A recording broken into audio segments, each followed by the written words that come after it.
Well, my friends, that is a very big wolf track right there. That's a good size one. Hopefully he went way back there. I don't see any blood trails or anything yet. We could tell that, unless that was, oh, I don't think that would have been Barry's track. It doesn't look like Barry's track. Look more like a wolf track, but it could be. So yeah, this is most likely my uncle. So what I'm looking for is like little drops of blood in the snow. And like I say, if I see eagles, ravens, we don't really have crows up here so much. I mean, we get the odd one, but mainly ravens up here. Obviously blue jays, chickadees, hawks, eagles, vultures. When you see those stuff, that usually is an indicator that you got yourself a deer kill.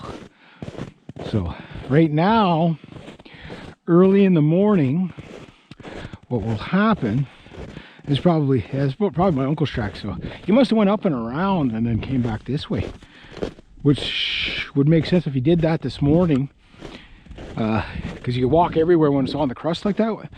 So in the morning when it's cold, or overnight when it's cold, that's when the wolves are going to make their kill. But right now it's also when the wolves will be teaching the pups how to hunt. So in other words, they're going to kill a lot of deer just for the sake of killing deer. I know there's people out there that are like, oh no, wolves only kill what they eat and stuff like that. Fox, little fox. It doesn't work like that. That's not how nature works. Wolves can kill whatever they catch, whenever they catch something. And that can be whatever.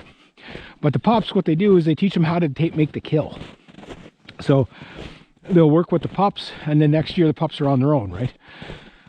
So that happens about this time of year. So this is when you tend to find, I think last year, I didn't find that many deer last year, but I know there was lots. It's just I didn't get a chance to really get through to it and check. But one year I found like 18 carcasses just on my property alone. That's just the ones I found.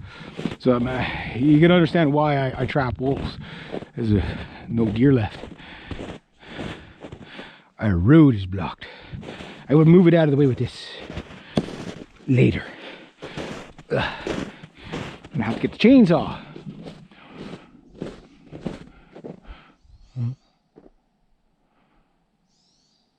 Hear birds shouting. More fox tracks. Now, if all winter was like this, it'd be awesome. Then it wouldn't be a winter, would it? In the pluses with a hard... it's actually easier to walk now on this than it is on sand. You don't sink down as much. It's almost like pavement. Early in the morning there, holy Jesus man, you can run on it. But that's exactly getting back to the wolves. They'll get the deer running on the crust, and then they'll break through and they'll break a leg. That's usually why when you see like a deer trail or whatever, and you see blood in it, it's usually when you, like right now, almost all the deer, you're going to see the ass ends of them are all going to be all bit up, and you'll see a few of them hobbling out around with a snapped leg or whatever, because when they run, like I say, deer are more sprinters than endurance runners. Wolves are endurance runners, so they'll just keep running the deer until it's completely exhausted. Then once it's exhausted, that's when they, it doesn't have any energy to fight back. You got to think of it from the wolf's point of view too. Like if the deer has enough energy to fight back, it can kick them and kill them, right? That's why typically wolves don't attack moose that much. Everywhere you find a wolf kill on a moose, not too far from it, you'll usually find a dead wolf.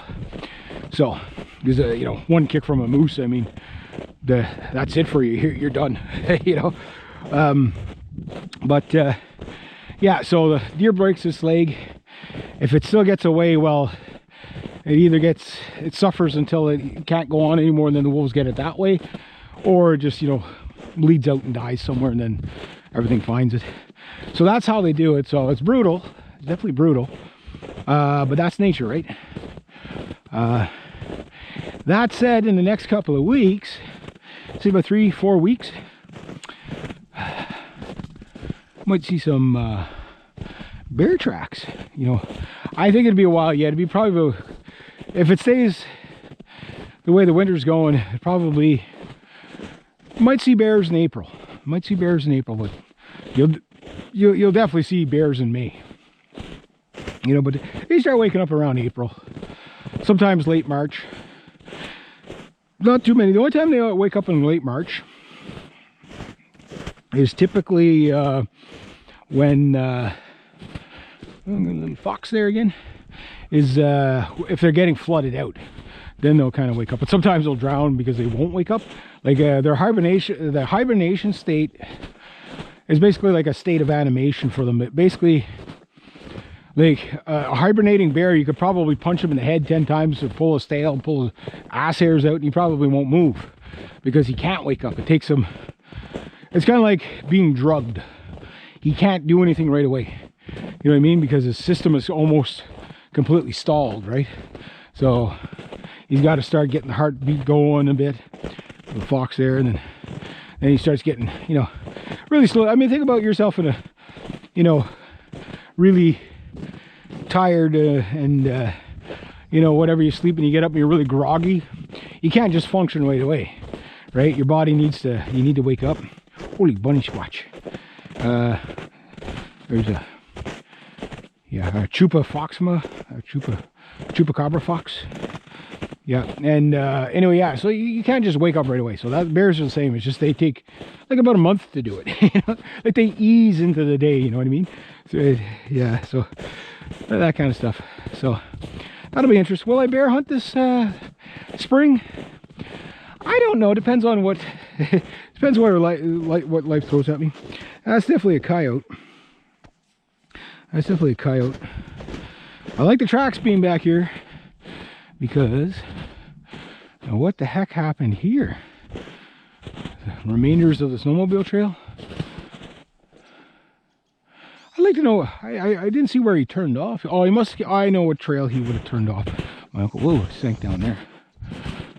Been a better part of a week since I've been back here.